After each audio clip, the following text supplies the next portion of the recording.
Hari ni kita nak cerita pasal GP Mandalika dengan Toby Performance. Untuk yang baru dengan channel ni, aku nerd rider untuk No Money Racing by Brab with Extremo, obses dengan racing motor. Toolbox jenama Artman ni aku sendiri pakai dan aku sendiri jual. Jadi aku boleh confirmkan yang dia punya kualiti tu setanding dengan jenama-jenama besar walaupun harga dia jauh lagi murah. Dia ada pelbagai jenis saiz untuk pelbagai kegunaan. Antara yang guna bukannya bengkel aja. Ada juga orang yang buat detailing, nak simpan dia punya equipment detailing. Ada juga barbershop, simpan barang-barang gunting rambut dia. Dan macam-macam lagi lah ikut kreativiti masing-masing. Jemput-jemput cuci mata dulu jenis-jenis yang ada dekat link Shopee yang aku letak dekat description bawah ni. Kalau nak beli direct lagi bagus, boleh bagi free shipping ke, boleh bagi diskaun lebih sikit ke, sebab aku boleh jimat fee Shopee. Fee Shopee sekarang ni bukan main lagi tinggi dia. Plot utama yang menjadi tumpuan hangat dan pergaduhan dua mazhab terbesar dalam dunia sekarang ni, dah tentulah crash Marco Bezzecchi dan juga Marc Marquez. Macam-macam Marco Bezzecchi kena bahan, katakan sama otak macam mentor dia Valentino Rossi. Akademi VR46 dibahan, kalau tak boleh kalahkan orang, sondol je. Marc mendapat peluru untuk tembak Walasi. Bezzecchi belum lagi buat statement official tentang apa sebenarnya yang terjadi, sebab lepas crash tu dia sendiri pun pergi dapatkan check up dekat hospital. Jadi dia skip sesi dengan media. Marc Marquez pula patah tulang bahu dan mempunyai masalah ligamen bahu, dan dia punya medical term tu nak sebut pun payah. Boleh dikatakan agak serius, tapi tak efek kepada kecederaan tangan dia di Jerez 5 tahun yang lalu. Marc Marquez juga tak simpan dendam langsung dengan Marco Bezzecchi. Memetik kata-kata Marc Marquez, hari ni Marco Bezzecchi buat mistake dan dia jadi mangsa dia. Tapi ada hari lain dia yang buat mistake dan orang lain jadi mangsa. Inilah racing, jadi janganlah kecam Marco Bezzecchi. Betul lah Marc Marquez cakap tu, sebab dia pernah buat mistake yang lebih kurang sama. Pada tahun terakhir dia dengan Honda, dia bedal Miguel Oliveira yang tengah perform dengan Aprilia masa tu, sampai member tu kena cuti lama. Inilah dia racing, kata Marc Marquez. Semua orang boleh buat mistake yang sama,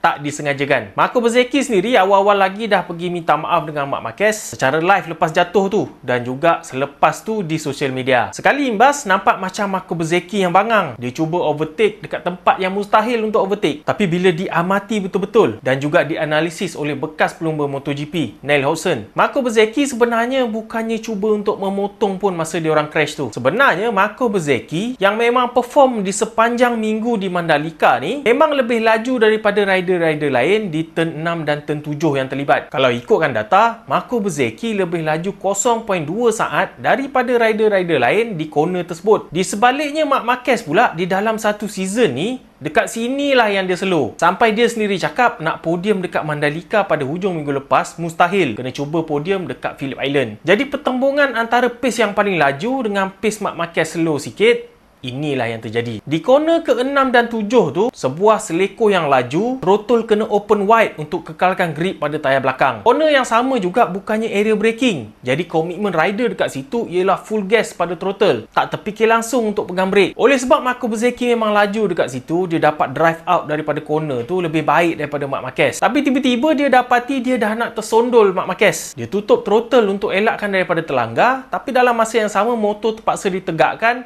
dan akhirnya berlanggar juga. Situasi ni berlaku dalam tempoh kurang daripada suku saat. Kita kelip mata pun lagi lama daripada ni. Susah kita nak decide pada waktu yang singkat macam ni, dan selalunya natural reaction. Reaksi semula jadi je yang ambil alih pada waktu macam ni. Jadi bila diamati betul-betul, memang sebenarnya Marco Bezzecchi buat silap, tapi dia tak sengaja. Bukanlah saja dia nak cuba memotong kat situ. Mak Saleh kata honest mistake. Minggu perlumbaan di Mandalika ni sebenarnya memang agak aneh. Bukan untuk seorang Marc Marquez saja, tapi untuk hampir ke semua penunggang Ducati, kecuali Fermin Aldeguer. Selain daripada rider daripada tim Gracie ni, 4 rider Ducati yang lain terpaksa masuk ke Q1, termasuklah Marc Marquez sendiri. Bayangkan gabungan antara Marc Marquez dan juga GP25 Ducati struggle untuk dapatkan lap time top 10 di sepanjang minggu perlumbaan di Mandalika. Tak logik langsung macam mana gabungan ni boleh jadi macam ni. Tapi kita kena sentiasa ingat, semua benda yang naik akan ada turunnya juga. Setelah sebegitu lama duduk dekat atas, Ducati nampak macam capai peak dia pada tahun lepas. Pada suatu ketika diorang dapat habiskan race daripada position 1 sampailah position ke-8, semuanya rider Ducati berderet. Malah sampai hari ni pun Ducati masih lagi meneruskan rekod podium pada setiap race berturut-turut tanpa gagal. Tapi pada tahun ni sudah muncul tanda-tanda Ducati struggle, hilang taring dia sikit-sikit. Contohnya, minggu ni di Mandalika. Mana pernah kita nampak Ducati struggle sampai tahap macam ni? Sistem konsesi MotoGP memang telah mula menunjukkan hasil dia. Tapi untuk Marc Marquez telah melalui 5 tahun yang sangat getih. Bermula daripada kecederaan dia di Jerez, kemudian siri performance yang teruk dengan Honda, paksa dia berpindah ke pasukan satelit Grace ini, akhirnya dapat naik ke team factory dan menjadi world champion balik pada tahun 2025 ni. Kemudian mengalami performance drop yang teruk secara tiba-tiba dan crash sekali lagi, injured sekali lagi dengan teruk, sekaligus melayakkan Marc Marquez untuk menyertai Persatuan Mandi Bunga Rider MotoGP. Kurang-kurangnya sampai habis bulan 10 ni Marc Marquez kena rehat dan mungkin akan merebak ke bulan 11 juga. Ini membolehkan fans-fans Marc Marquez di Malaysia juga boleh ikut join masuk Persatuan Mandi Bunga tadi. Setelah sekian lama diorang tunggu Marc Marquez comeback, sekarang bila dah comeback, tiba-tiba dia tak boleh race dekat Malaysia nanti. Tahun ni dia perform gila, tapi tak dapat tengok dekat Sepang. Dan tiadanya Marc Marquez, sekurang-kurangnya 2 race yang akan datang ni di Phillip Island dan juga Sepang,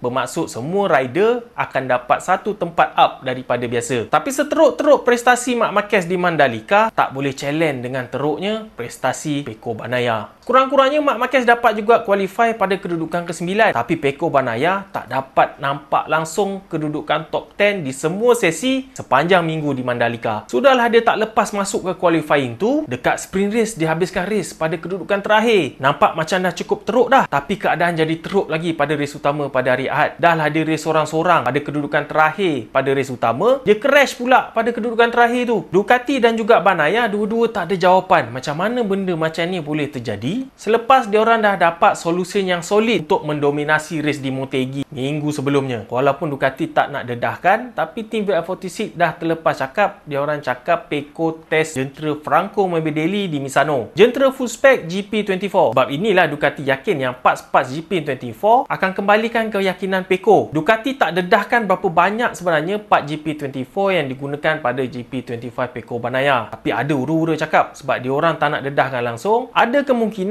Pecco Bagnaia gunakan jentera GP24 full, cuma tukar enjin GP25 je sebab undang-undang tak benarkan tukar enjin. Tak ada masalah besar sebenarnya sebab katanya enjin GP25 ni cuma ubah sikit je daripada enjin GP24 dari segi ketahanan aja. Antara suspek kenapa performance Pecco Bagnaia teruk sangat dekat Mandalika ni ialah enjin yang dia gunakan. Enjin yang Pecco guna semasa race utama pada hari Ahad ialah enjin yang sama berasap ketika race utama di Motegi. Total enjin yang available untuk rider, Pecco dah gunakan semuanya dan diorang akan dapat enjin baru di Phillip Island nanti. Jadi kalau betul lah performance drop ni disebabkan enjin, sepatutnya masalah ni tak berulang dekat Phillip Island nanti. Kalau berulang juga, berarti dah mula dapat masalah. Mungkin ini ialah titik kejatuhan dia lepas berada di atas setelah sekian lama. Baru je nampak Pecco Bagnaia ni boleh keluar dah daripada Persatuan Mandi Bunga tu. Tapi lepas apa yang terjadi minggu lepas, nampak macam dia pula kena jadi presiden persatuan ni. Dikala semua Ducati yang lain struggle di sini, Fermin Adeguer lah rider yang menyelamatkan maruah Ducati. Kalau bukan sebab dia, akan tamatlah rekod yang cuba dipecahkan oleh Ducati untuk mendapatkan rekod berada di podium berturut-turut yang paling lama sekali. Tampil cemerlang sepanjang minggu, Fermin Adeguer power bukannya sebab jentera dia power, tapi disebabkan riding style dia. Mandalika ni ialah track yang agak kecil, tapi kebanyakan selekoh dia ialah selekoh laju yang memerlukan rider untuk menukar arah pada kelajuan tinggi. Memang sangat demanding kepada fitness rider. Oleh sebab jentera Ducati yang lain nampak macam struggle, nampaknya Fermin Adeguer sendirilah yang berjaya overcome masalah tu. Alex Marquez mencuba racing line yang Fermin Adeguer buat, tapi crash 2 kali masa dia cuba. Lepas crash kali kedua itulah Alex Marquez buat keputusan, ini bukan sebab setup motor, ini memang riding style Fermin Adeguer sesuai dengan Mandalika. Dan Fermin Adeguer sendiri pun mungkin baru dapat tune. Bukannya kat Mandalika ni aja tiba-tiba dia dapat performance macam ni. Kita nampak Fermin Adeguer mula menyelah selepas cuti musim panas.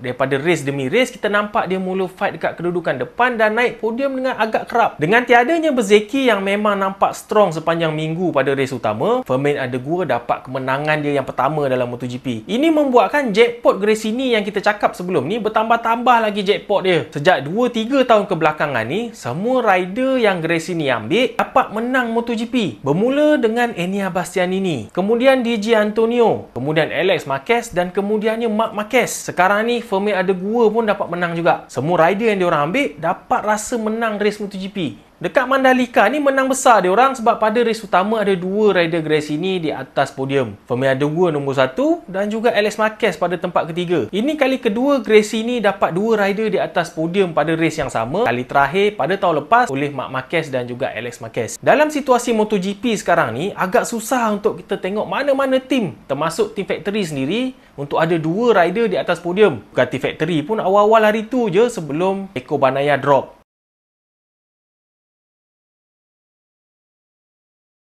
Walaupun merupakan punca kepada crash pada hari Ahad, tapi nasib Marco Bezzecchi pun boleh dikatakan agak malang juga. Selepas siri-siri perlumbaan yang menyaksikan Marco Bezzecchi improve, nampak semakin serasi dengan Aprilia dan semakin hampir dengan kedudukan P1. Di Mandalika ni nampak kekuatan Bezzecchi tu sangat terselah bila Ducati struggle. Nampak macam possible sangat untuk sekali lagi Marco Bezzecchi menang P1 di sini tanpa Marc Marquez terjatuh. Tengok ajalah masa sprint race, Marco Bezzecchi mengalami masalah masa starting dan hilang position sampai kedudukan ke-8. Daripada kedudukan ke-8 dia panjat balik satu-satu sehinggalah dia berada 2.4 saat di belakang Fermin Adeguer. 2.4 saat dalam MotoGP ialah jarak yang sangat jauh. Tapi pada saat-saat akhir dia dapat potong juga Fermin Adeguer, menjadikan sprint race di Mandalika minggu lepas jadi salah satu race yang paling menarik ditonton untuk tahun ni. Pada hari Ahad di race utama pun sebenarnya Marco Bezzecchi ada potensi yang sangat besar boleh ulang kejayaan yang sama. Tapi disebabkan insiden turn 6 yang kita ceritakan sebelum ni, dia dapat kosong mata dekat sini. Phillip Island nanti Marco Bezzecchi kena menghadap steward untuk jelaskan apa yang terjadi dan kemungkinan besar dia akan dikenakan penalti. Isu macam ni sedikit sebanyak akan mengganggu emosi dan juga akan mengganggu prestasi. Harap-harap dia punya performance tak terganggu sangat. Member tengah naik ni, tengah perform, tiba-tiba jadi macam ni. Oleh sebab litar Mandalika yang sangat demanding kepada fitness rider, Ai Ogura mengambil keputusan untuk duduk tepi dan rehat untuk pastikan recovery dia betul-betul daripada kecederaan yang dia dapat di Misano. Ini ialah litar kedua yang Ai Ogura miss selepas dia miss perlumbaan di Motegi, litar kampung halaman dia sendiri. Sama juga macam Marco Bezzecchi, baru je performance dia nak naik balik selepas kembali daripada injury yang lepas. Kali ni dah injury balik. Ini menjadikan Aprilia race dengan kapasiti 50% aja. Marco Bezzecchi dan juga Raul Fernandez. Bila Bezzecchi crash, tinggal Raul Fernandez seorang je. Raul Fernandez pun meningkat naik dengan baik akhir-akhir ni. Mandalika ni dia dapat podium pertama dia pada tempat ketiga pada sprint race. Dia hanya tak dapat diulang pada race utama sebab dia gopoh sangat. Benda biasa untuk rider yang baru first time nak rasa fight dekat grup hadapan. Masa fight dengan Luca Marini untuk kedudukan kedua, dia tertouching Luca Marini semasa cuba overtake dan hilang beberapa position. Lepas daripada poin pelanggaran dengan Luca Marini tu, dia tak dapat bertahan dalam grup hadapan. Ikutkan data Aprilia, Raul Fernandez mempunyai harapan sebenarnya untuk stay dalam kedudukan podium.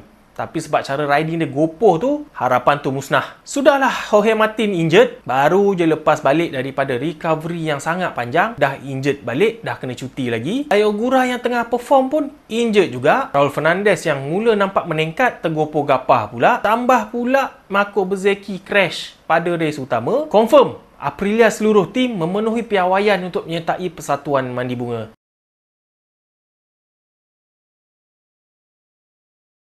Ketiadaan Marco Bezzecchi bagi peluang dekat KTM untuk menyinar sebab diorang lah pesaing yang terdekat sekali. Acosta dan Brad Binder secara puratanya lebih baik pada race di Mandalika ni berbanding race-race sebelum ni. Acosta dapat kedudukan kedua, kalah kepada Fermin Adeguer pada race utama dengan gap yang agak jauh. Dan dari segi statistik juga, Acosta dah kalah dari dua segi kepada Fermin Adeguer. Utamanya, Fermin Adeguer dapat menang perlumbaan MotoGP pada tahun rookie year dia. Sesuatu yang Pedro Acosta tak akan dapat buat lagi sebab dia dah lepas waktu rookie dia. Dari satu segi lagi, Fermin Adeguer dah dapatkan kemenangan MotoGP dia yang pertama, sedangkan Pedro Acosta masih lagi menanti saat itu. Tapi untuk defend Acosta, dia berada pada jentera yang jurang performance dia jauh daripada Ducati. Apatah lagi Fermin gunakan GP24 yang memang perfect. Jurang antara dua jentera ni sebenarnya sangat besar. Di Mandalika contohnya, KTM tak dapat gunakan tayar soft sebab akan habis dengan sangat cepat. Masalah sebuah RC16. Jadi Acosta kata sangat susah untuk dia battle dengan Alex Marquez dan juga Fermin Adeguer bila jentera Ducati diorang boleh menggunakan tayar soft, lepas tu boleh membelok dengan lebih baik, atau dalam bahasa lainnya handling lebih baik. RC16 terpaksa gunakan tayar yang lebih keras untuk tahan di seluruh tempoh perlumbaan dan dalam masa yang sama handling dia tak boleh challenge dengan handling Ducati. Macam mana pun Acosta kata dia rasa happy dengan kedudukan kedua ni sebab dia rasa dia dah jadi rider yang lebih matang.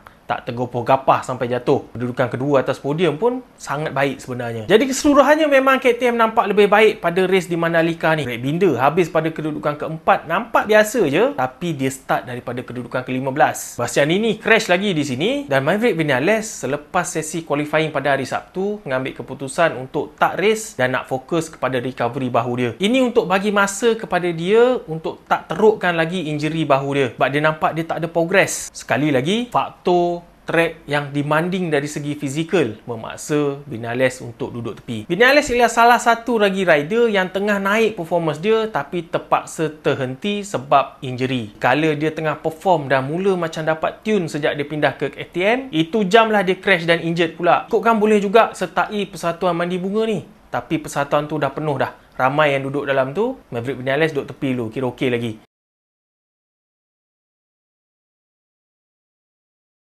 Honda khususnya dengan Luca Marini bagi kejutan yang besar dekat Mandalika ni. Luca Marini fight dengan Pedro Acosta untuk kedudukan kedua, memberikan kita satu lagi aksi yang seronok lepas dapat tengok aksi seronok di sprint race pada hari sebelumnya. Sampailah pada satu ketika, Raul Fernandez yang tergopoh gapah cuba potong dia tu, terlanggar dia. Luca Marini hilang banyak position. Tapi tak terhenti dekat situ, Luca Marini fight balik sampai dia dapat recover sampai kedudukan kelima. Konsistensi Honda sekarang ni agak baik. Kerap berada dekat grup-grup depan sejak lepas cuti musim panas. Anehnya, pada hujung-hujung musim ni, Johan Zarco pula yang macam drop performance dia. Walhal dia dah dapat parts-parts baru daripada Honda untuk digunakan. Joan Mir pula setelah mantap dapat podium pertama dia setelah sekian lama pindah ke Honda, tak dapat habiskan race pada hari Ahad di race utama. Nampaknya masih kuat lagi jodoh Joan Mir ni dengan persatuan mandi bunga.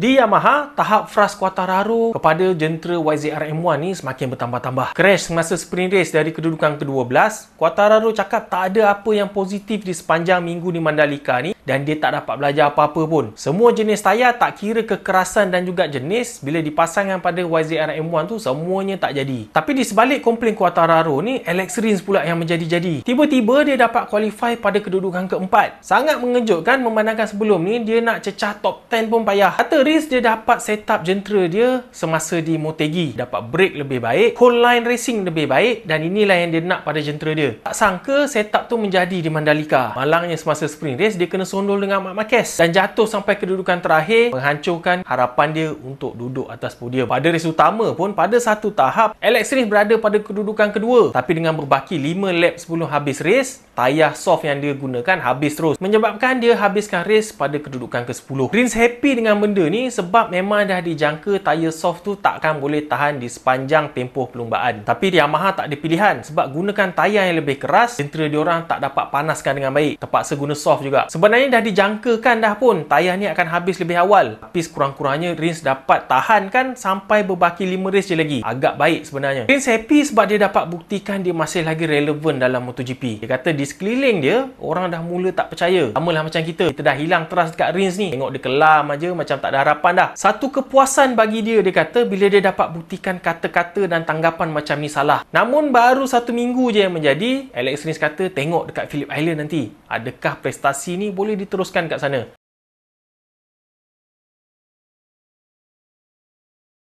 Itu je video untuk kali ni. Kita jumpa minggu depan selepas race Phillip Island.